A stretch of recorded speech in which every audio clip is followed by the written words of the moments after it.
Hey, I'm Matthew Moscoviak from CNET, and we are taking another look at the Apple TV. The latest version of Apple's $100 streaming box actually came out back in March of 2012, but since then it's had quite a few updates that have added some functionality. The physical hardware is still the same. It's a very minimalist black box, which is good since it doesn't call attention to itself in your TV cabinet. Around back you'll get HDMI, optical audio output, and Ethernet, plus there's a micro USB port, but that's for service only. Inside there's also dual band Wi-Fi, so you don't need an Ethernet cable in the living room to get it online. The included remote is as simple as it gets. There's a navigation circle, a play/pause button, and a menu button which doubles as a back button. It's an easy remote to use, although it doesn't quite compare to the Roku 3's clicker, which operates using Wi-Fi Direct and has a built-in headphone jack. The user interface was overhauled a while back, and now it has a more app-centric design that kind of makes your TV look like a giant iPad. You can rearrange the apps however you'd like, and the layout for Apple's iTunes services is particularly nice, offering up lots of useful info, including Rotten Tomatoes ratings.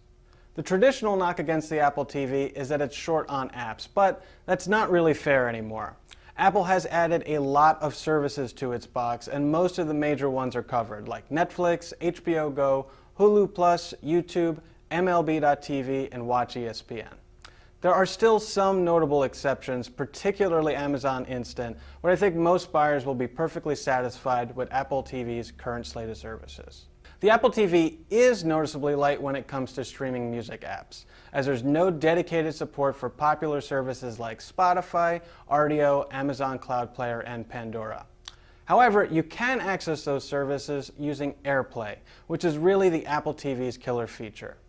The basic idea with AirPlay is it lets you stream any music, video, or photo from your iPhone or iPad straight to your TV. It works with nearly every third-party app, so you can load up Spotify on your iPhone, hit the AirPlay button, and it'll stream straight to your Apple TV. The Apple TV can also be used with AirPlay mirroring, which works with newer Macs, and it lets you broadcast exactly what's on your screen, including Flash video and free Hulu content, right to your TV. However, in my testing, while AirPlay mirroring does tend to be a lot more reliable than Google Chromecast mirroring, you should note that it still doesn't look nearly as good as HD video straight from Netflix or HBO Go. The big question is how the Apple TV stacks up to other streaming boxes.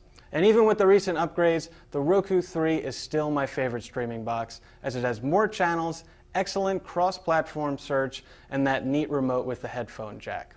There's also Google's $35 Chromecast to consider, which is irresistibly priced, but at the moment it only supports Netflix and Hulu, and its screen mirroring feature doesn't work all that great with standard hardware.